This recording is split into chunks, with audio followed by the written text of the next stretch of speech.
That's like a lost time.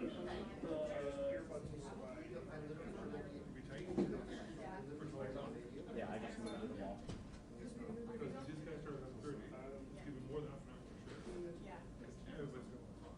Yeah. Right? The reporters calling from all places. Okay. Yeah. I'll just And then we better repo. get outside. Can you I'm gonna run over to my truck. Yeah. I'll leave it out. I'll I'll call have my them. truck with my other benches. Yeah. And then maybe we could do like Yeah. at 12:30 or something. They just want to stream anyway, so it might even just be. Just see how this all works. Yeah, yeah, yeah.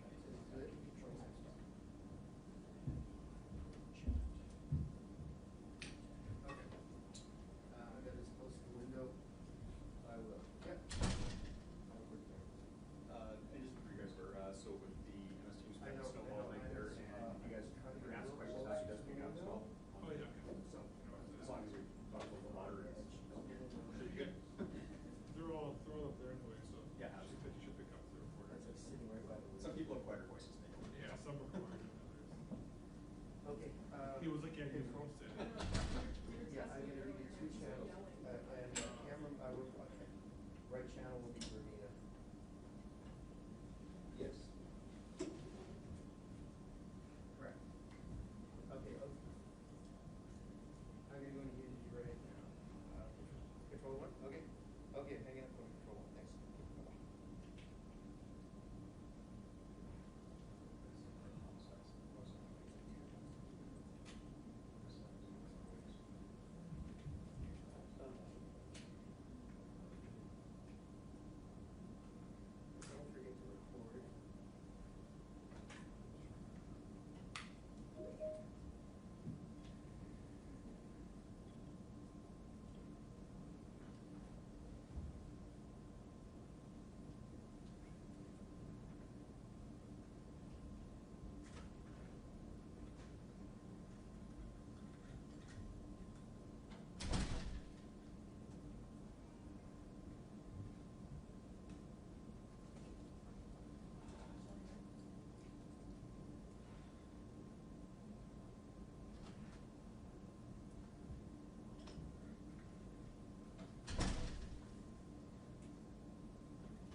Should work.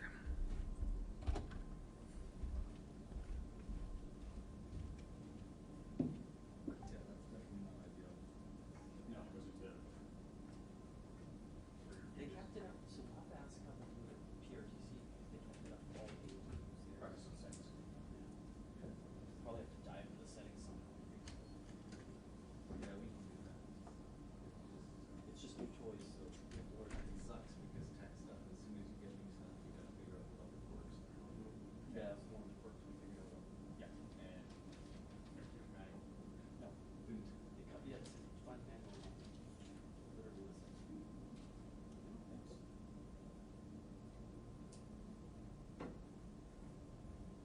It's a smart idea, but I can see it's very minimalist.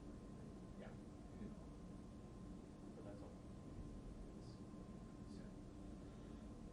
Nice. So we can say good big banners and stuff. Where's the seats at? So I think I can want to stay up there. Okay, so, oh, yeah, Yeah. When the new center, like, I just found it great idea. Because the new system will be able to talk to it, so the new system can keep it on, and you actually probably be able to switch the maybe on the back. So like it'll be. Yeah.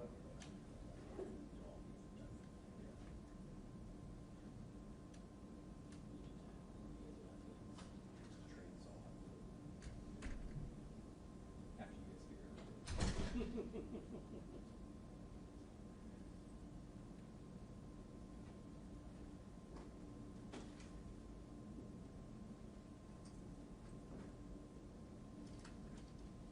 Ramina, could you do a mic check, please? 1 2 1 2 1 2 1 2 1 2 3 4 Romina Dea RUM INE warning. Here at RCP headquarters, C division. News conferences expected to begin shortly, less than 2 minutes. 11:30 Pacific Standard Time. Good. It's not great.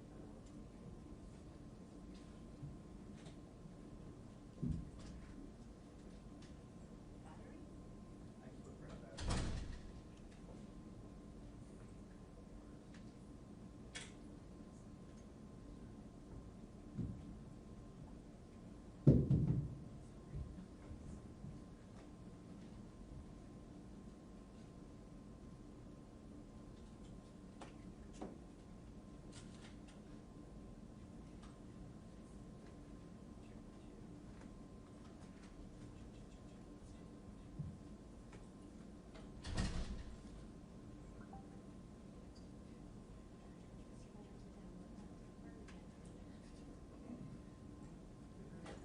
Oh, not today. Today's not a good day. Hey, Max. Hey, how are you?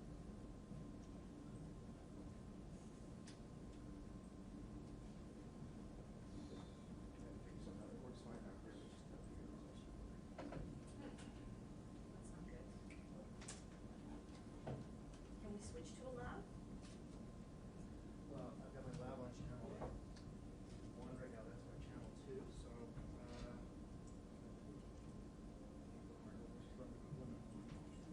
Did you need your paper back? I can take it out of the way.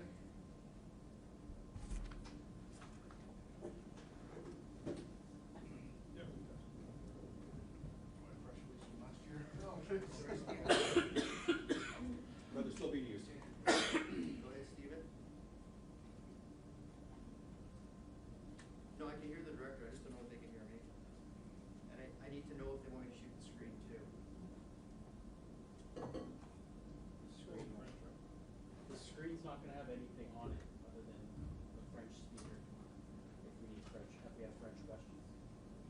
Just so you guys know. Oh,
spotlight from. You don't really want to real well.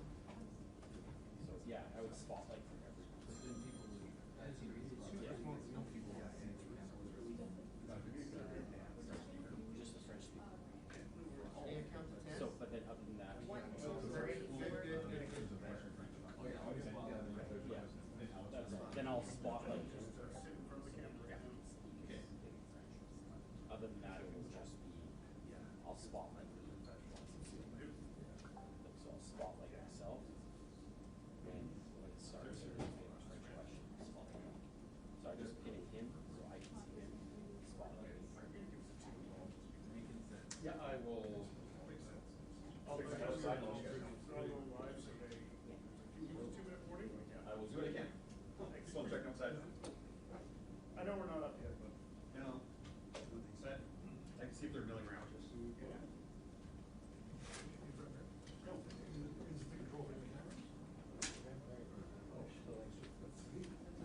I see you down there, I'm like, oh, I see you control the camera from down there.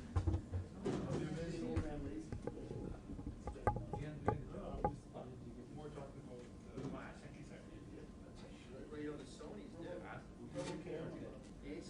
Well, my stuff, you can do it on your iPhone. Yeah. So I put on a big monitor, I'm shooting. Not saying it. Adjust everything. Oh, I just see him sitting there with his camera, I'm like, oh, watch him control the camera. And just chilling out there in his cooler, whatever. Dream, Ben's there? Are you gonna be there? Yeah, there was like, no check. Yeah,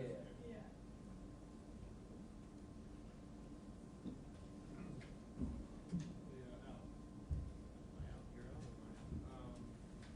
You want a question about camera or generally? Yeah, no,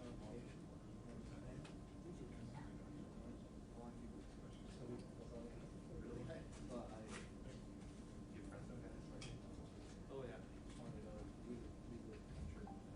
Yeah, well, it's nice too.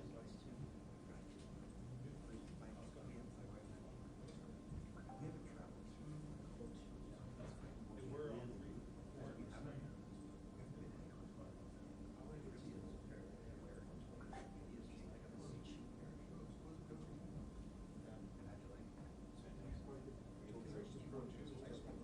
I've never been my way.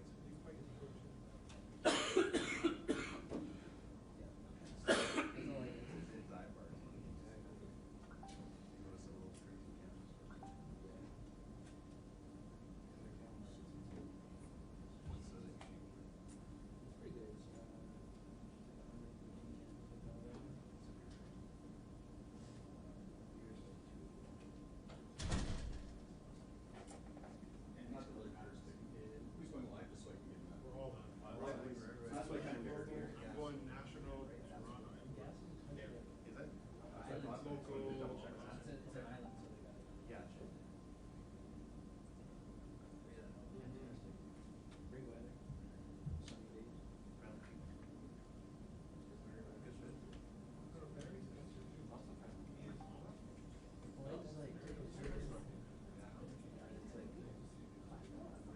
It's a little passive aggressive. It's like Yeah, no, I've heard that. I've heard that a lot of places. Oh, the over tourism. so he can choose eventually without giving, I don't know. So the RCP email Like, which is, I think it's funny because like cement. if he calls in, then I think he's called in. I would pay him. I know Italy's like, I've heard that. And this week. Yeah. Oh, does she? Yeah, does she have it? Or you said- I sent it. Okay, then yeah, she can join if she's. Study what? Sounds good. They're Not enough Japanese water. You guys rooting for Carney? Oh. stuff like that. Yeah, yeah.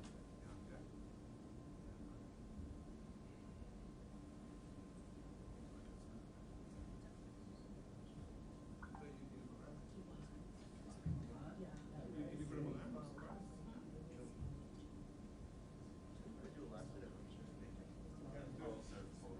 Sheila, we can one last minute mic check just before we get going here. Sure. Everybody needs to know. Ready? Check 1, 2, 3, 4, 5, 6. 1, 2, 3, 4, 5. Okay. Doug, do you want to just do that one more time, just so everyone here, I can check, make sure you're aligned. 1, 2, 3. Check 1, 2, 3, 4, 5, 6. Testing 1, 2, 3, 4, 5. Okay, it's popping up. No one's complaining they can't hear, so. Okay. You can assume they can.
anyone's got their cell phone on ring, if you can get each other on, just because we've got the Teams meeting going as well, so they got me kind of drawing everything out.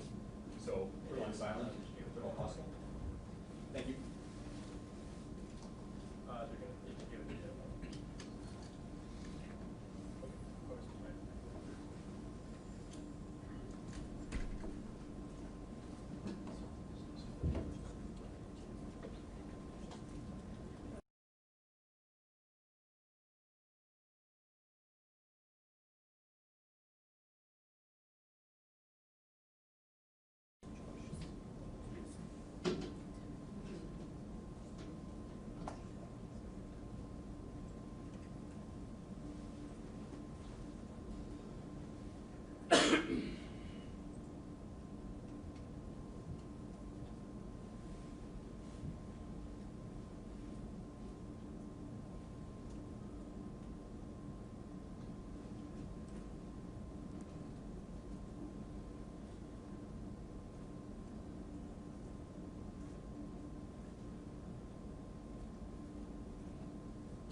I understand that there are many questions regarding the tragic incident that occurred in Tumblers Ridge yesterday. BC RCMP Commanding Officer Deputy Commissioner Dwayne McDonald will provide a statement shortly and will be available to take questions afterwards. Additionally, for any French-speaking reporters, we have Corporal Alex Barube available online to respond to questions in French as well. Sir.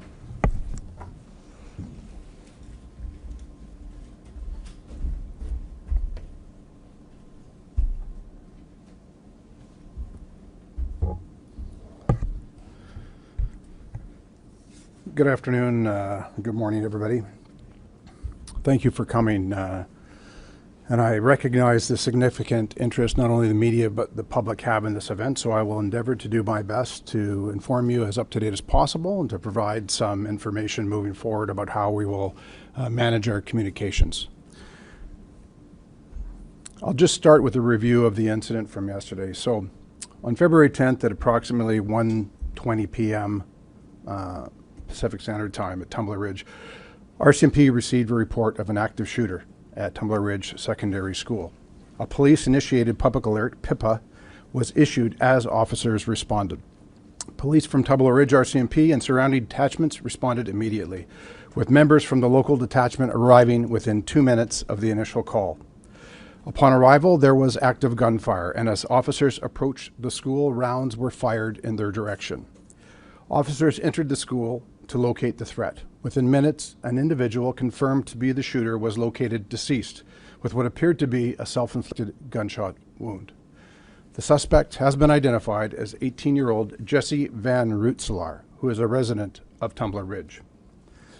2 firearms, a long gun and a modified handgun, were recovered by responding officers.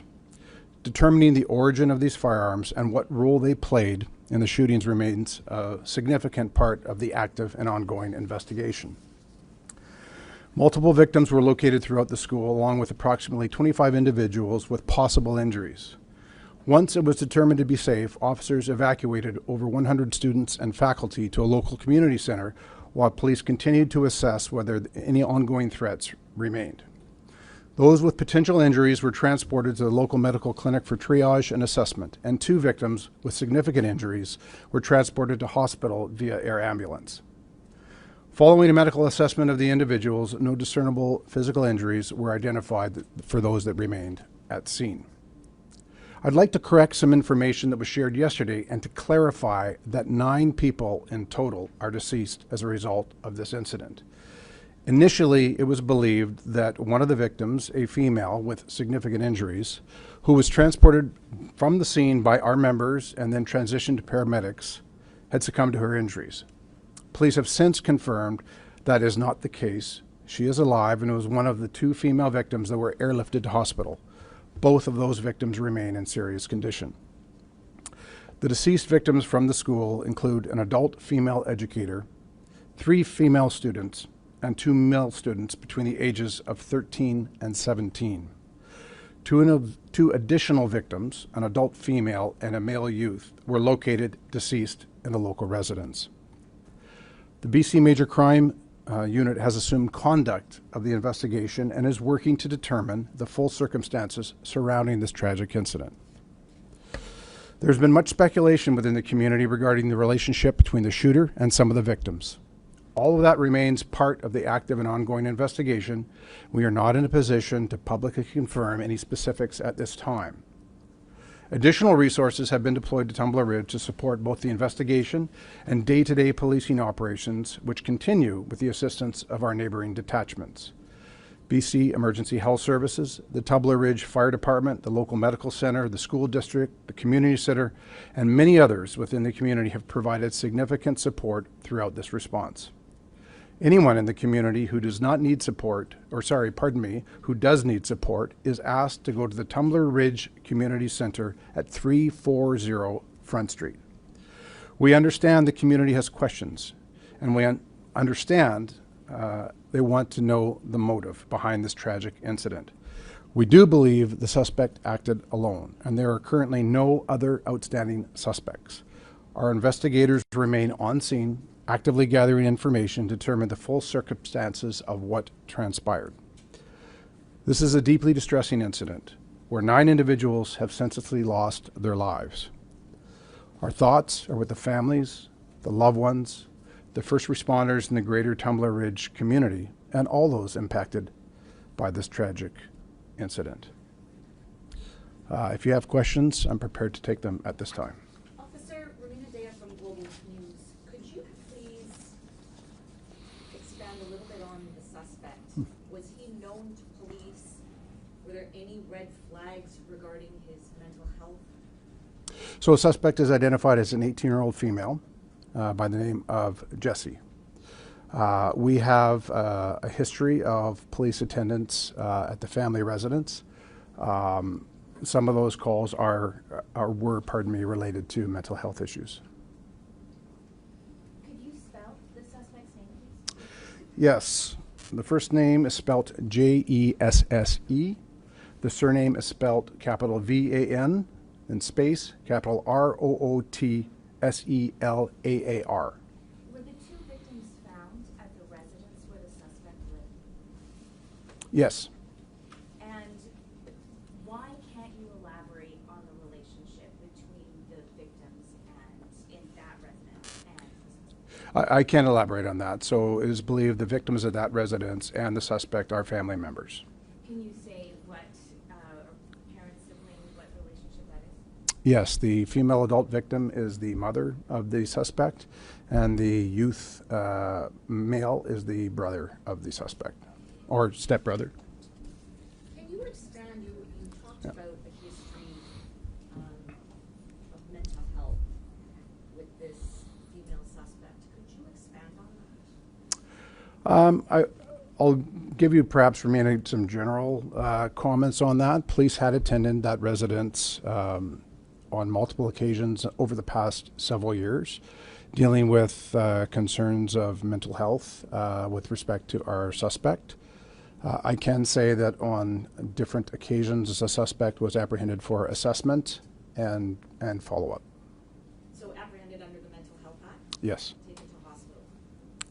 In some circumstances, yes. Any indication whether or not the suspect was receiving any help for their mental health situation regarding counseling, any of those services that are involved?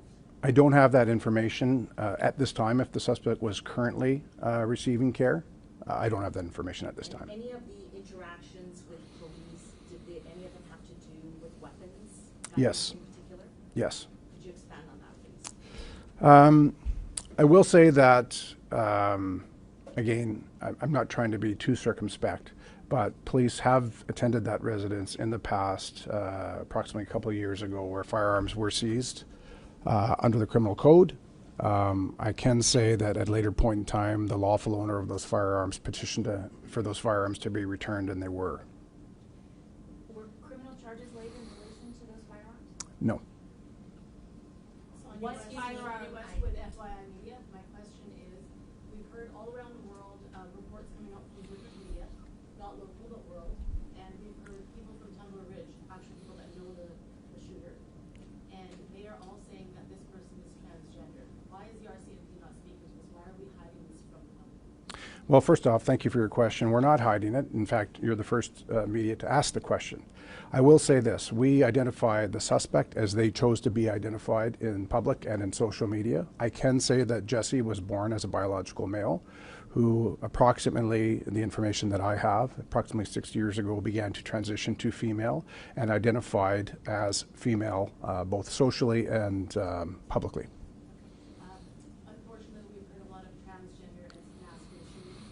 Do you think there's a correlation here? It's too early to say whether that has any correlation in this investigation. I think it's important to recognize that this investigation is still in its infancy. We have scenes still locked down, the school and the residence, while we execute search warrants and gather further evidence and talk to witnesses that may have further evidence for police. Can you tell us about the web TV? I'm just wondering, can you tell me when police, prior to yesterday, last in contact with Jesse? That's a good question. I probably have that answer somewhere here in my papers, but I believe we were there sometime last year. So nothing in the last few days? Nothing in the last few days, that's correct. Okay, and you talked about the guns that were Mhm. recovered. And can you say anything about who owned those guns, whether he had any sort of consent? So I will say this. I know the guns are of significant interest to everybody. Part of the reason we haven't identified the specific models of the firearms or ownership is because at this point in time, our investigators continue to pursue those leads. We want to make sure that the information we do provide is accurate. We want to ensure that we can identify properly the ownership of the firearms, how they were procured, whether they were lawfully owned, unlawfully owned, whether they were manufactured, and whether there could be any other parties to an offense that we are not yet aware of. So when we are able to release that information, we certainly will. He was quite young. Did he have a license to have that? I can say that she had a license that had expired. I believe it was in 2024. She did not have any firearms registered to her. Can you talk about, sir, any indication in the information you have regarding Jesse experiencing bullying at the school, any sort of difficulty at the school because of this transition from male to female? I do not have any information to suggest that was the case. I can say that Jesse dropped out of school approximately 4 years ago and was not currently attending the school. Sir, I have a question here from Jared from the Western Standard. They wanted to just know why we waited until now to confirm the identity of the suspect. It's a good question. I know it's one of concern, specifically with the speed of social media. I think it's important to recognize that yesterday, when we first provided a media availability, it was approximately 5 hours after the active shooter event. At that point in time, we were still trying to lock down locations. We had victims that we were evacuating. As you can imagine, the scene was quite chaotic with significant amount of trauma. And it's important for us, when we do release information, to get it accurate. I point to the case of now having to correct and say that there's only 9 deceased persons instead of 10. We want to get information out as quick as possible, but we also appreciate that that information needs to be accurate, because particularly when we're dealing with victims or are dealing with the identity of a suspect, we have to take into consideration, in this case, our suspect was deceased. We had to locate next of kin to notify them. So I would hate, notwithstanding the public interest, I would hate for someone to find out that their loved one was deceased coming from our podium or coming from the news media in advance of being told in person. And then I have one other question here from Ruth with Energetic City. Was the suspect related to anyone in the school? I can say that the suspect was not related to any of the victims of the school. I don't have any broader information beyond that other than say that the suspect was related to the 2 victims at the private residence. Did the suspect leave a note or any other communication in advance of this happening? Not that we've located so far, but we are continuing to pursue that lead. Sir, are you able to give us sort of what the police's working theory is on why this happened? Well, we don't have an idea yet as to motive. And again, recognizing we're still less than 24 hours into this incident, it is something that we are certainly passionately pursuing. But it would be too early to speculate on motive at this time. Was there a bolt put out to be on the lookout for prior to the shootings regarding the suspect? Not that I'm aware of, but once the shootings commenced, we did issue the public police alert. And did police open fire on the suspect? Police did not return fire, to the best of my knowledge, but went into the school. Where in the school were the victims killed? There was one victim that was located deceased in the hallway, in the stairwell of the school, and the others were located, I believe, in the library of the school. Can you comment on the home of the shooter? What was it like? Was it in disarray? Sometimes when there's some sort of abuse going on, there's certain things you can see in a home. Was it anything like that apparent? I can't comment yet on the nature or the environment of the family home. It was locked down originally for to secure a search warrant in order to allow our investigators to go in. So I can't comment at this point in time. Can you tell us the rough address of the home, like where the 2 people found this? I do have that information. It will be locked down, so I would respectfully ask members of the media and the public not to attend the scene of the family home because we have a lot going on there, but it's 112 Fellers Avenue in Tumblers Ridge. Regarding the home, were there additional firearms or weapons found during the search? I don't have that information at this point in time. I can say that historically there were firearms that were secured at that residence in a safe, but I haven't updated with the investigators yet to determine if they've gone in and located more firearms. Just looking for clarification, talked about police being called to the school about an unfit shooting. Were they called to the home before that? Yes, no, they were called after. So we understand the sequence of events, and I'll get to this. So we did not receive a call to attend the home until approximately 2:47 p.m. or 1:47 p.m. Pacific time. We were called because a neighbor, there was a young female at that home that went to the neighbors, and that's how we learned that there were 2 deceased at that residence. So the neighbor called the police. We know the sequence of events now is that the incident at the home occurred first, where we have the 2 deceased family members, and from there our suspect attended the school and commenced their criminal activity there. What was the relationship of the child who alerted the neighbor to the victims and the suspect? Family member. Has the reunification process been completed for the injured and the evacuees? For the students, and so most of the what I would call injured individuals are people that were assessed for injury were released right in Tumblers Ridge shortly after receiving triage and or treatment. Those that have been medevaced, I can't speak to that, but I won't speculate on whether they've been in contact with their family. We're still dealing with extended family of those that are deceased. Do police believe, based on the information you have thus far, that the suspect had gone into the school specifically targeting an individual, or it was a random shooting? So we don't have information at this point to suggest that anyone was specifically targeted. I will say that as we continue in the investigation, there is further evidence to gather from the school with respect to video surveillance and that of our officers as well. What can we expect with the victim IDs?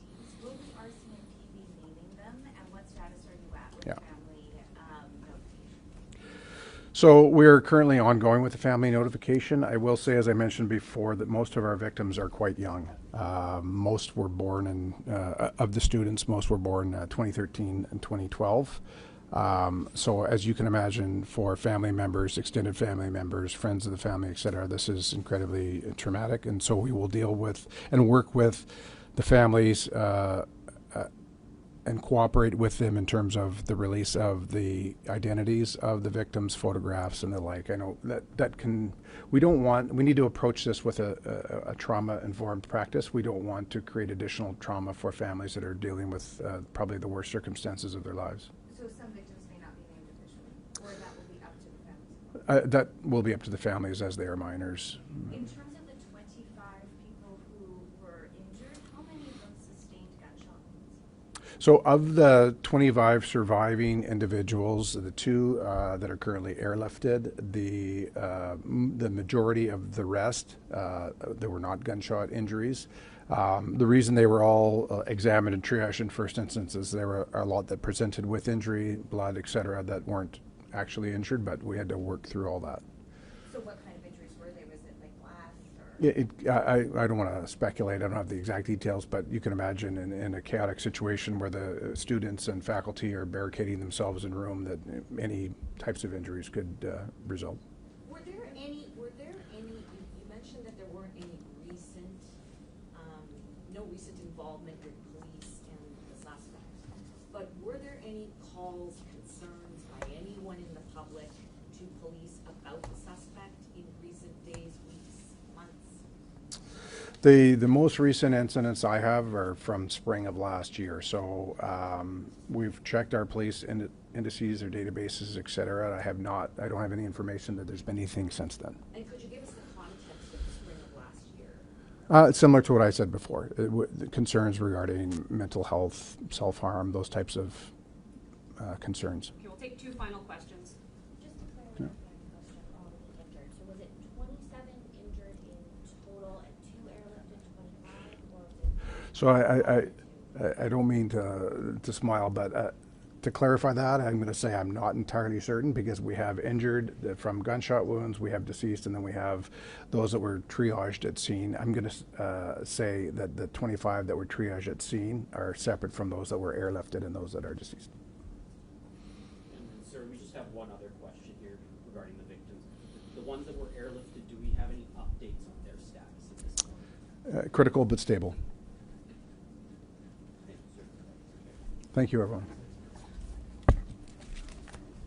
Sorry, I'm just gonna, I need to steal this. You can take the whole thing. I just wanted to quickly correct one thing that just came in as Sir was up here speaking.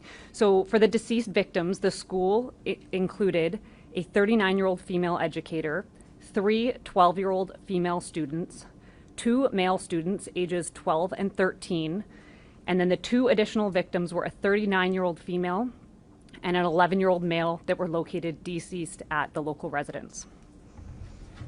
We will be issuing a statement shortly following this availability.